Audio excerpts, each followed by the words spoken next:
I'm very pleased to be here today on behalf of Conservative Voice with the Right Honourable Dr Liam Fox MP to discuss the upcoming European referendum. Dr Fox, you recently sort of voiced your opinion that we needed to leave the European Union.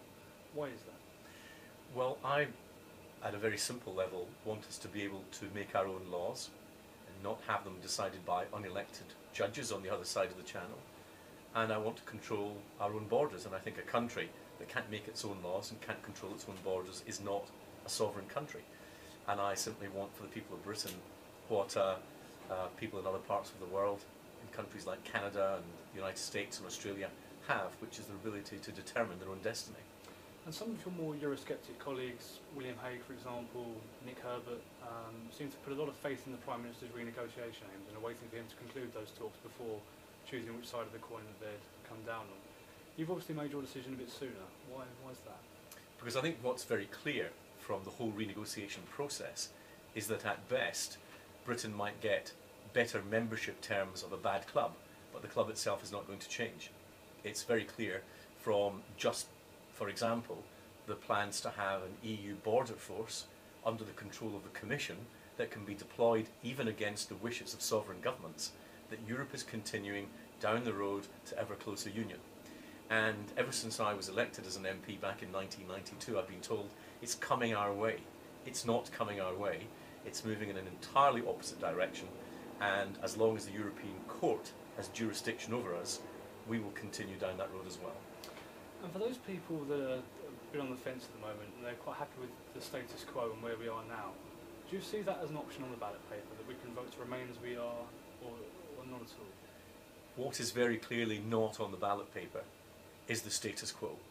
You can either opt for what will be closer and closer union with the rest of Europe, or you can vote to leave and take a very different path.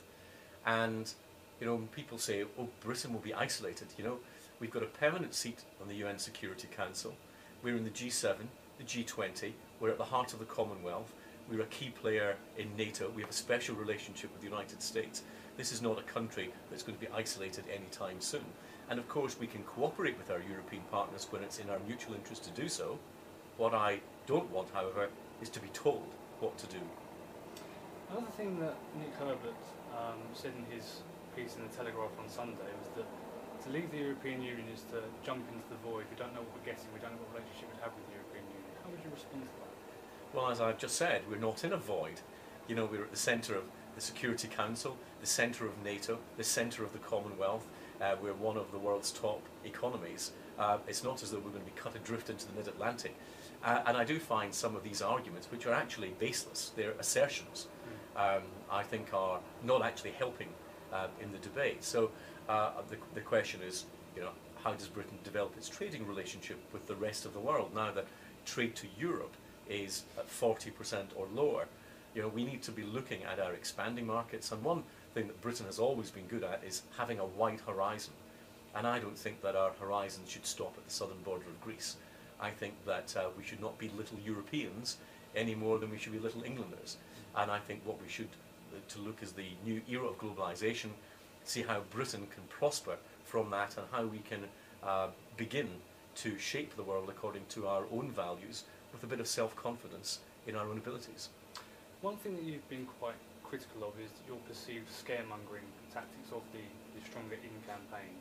I think something that has got people genuinely worried is the breakup of the United Kingdom. The In campaign have alluded to the fact that there could be another referendum on Scotland's membership of the United Kingdom if we were to leave. Do you think that's a reasonable assertion by them, or is that just more scaremongering? I don't think it's a reason for us not to make up a decision on the European arguments. The Scottish people decided to stay in the Union. This decision is made as the Union, and that has to be respected by all parts of the Union. At any point in the future, whether Britain stays in the EU or not, it's likely that the Scottish nationalists will want to have a referendum. But you can't have the future of the whole of the United Kingdom and its relationship with Europe and the potential of ever closer union determined by what people say may or may not please Scottish voters at any one time. And in any case, if the United Kingdom as a whole came out of the European Union, if Scotland decided then to leave, they'd have to go back into the European Union with monetary union, with the single currency and all the things that they rejected really at the referendum last year. So take one issue at a time, and this idea of saying that we will have to take whatever Europe gives us because we're afraid that there might be another Scottish referendum does not seem to me to be putting things in their correct order. And I assume that you'd welcome the Prime Minister's announcement that he'll allow Cabinet colleagues to campaign on whichever side of the debate they choose. But at the moment we seem to be in quite a curious position where the more Europhile Cabinet Ministers are able to voice their opinions, where the more Eurosceptics seem to be a bit gagged, I think is the phrase that's been used. Is that how you see it, and would you like to see more Eurosceptic Cabinet colleagues coming out now? Roll this argument forward to the day after the referendum. Whether people accept the referendum result as being legitimate or not will be largely dependent on whether they perceive the process to have been fair. And therefore it makes sense, whatever side of the argument you're on, that we treat one another with respect and we have a fair process. And to my mind that means that if Cabinet Ministers who want to leave are told not to make the case for leaving, those who want to remain should be making that case in the interim either. You can't have rules that are different for the two sides of the argument, or you will simply give rise after the referendum to claims that the process was unfair, and that would be the worst outcome of all. You've said that you'd be happy to share a platform with Nigel Farage and anyone else who wants to lead the European Union, but party politics and personal politics we put to one side in the sort of benefit of the cause. Do you see the fragmented out campaign as a problem? Obviously there's Grassroots out now, Vote Leave, Leave.eu. Would you like to see the campaigns come together, and do you think that they realistically could? Well, I think they will. The important thing is they will work together. I think to an extent they all have slightly different constituencies in this debate, but I'm not sure that in the current era that the public need to have a single figure representing the Leave case.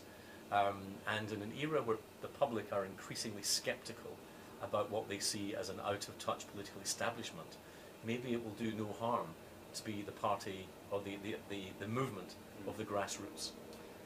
And what would you say to that 33% of people that are still undecided at the moment, that just don't know how they're going to vote? What would you say to really win those people over? I think I would say to them, Europe has done a lot of good things. It was there to bring Spain and Greece and Portugal from military dictatorships into democratic nations. It was there to act as a beacon for those countries that were under the control of the Soviet Union, and that ultimately led to its breakup. But I think in many ways the EU's best days are behind it, because what we have now, the collapse of Schengen, the problems with the migration, and remember that the million migrants who arrived in Germany last year will all have the right to come to the UK whenever they become German citizens or citizens of another EU country. And we've got the ongoing crisis of the euro. Now there's another round, looks like it's beginning in Portugal, on top of what happened in Greece. And rather than adding to our security, which it did in the early days, the border issue, the economic issue, I think is actually diminishing Britain's security in many different ways. And I think that we should simply be masters of our own destiny, have the courage to take our own future in our own hands, make our own laws, control our own borders, set our own course in the world. And I find that exciting, not frightening. Well, if you'd like to hear more from Dr. Fox, you can join us on the 14th of March and put your questions to him. But for now, Dr. Liam Fox, thank you very much for your time. Pleasure, thank you.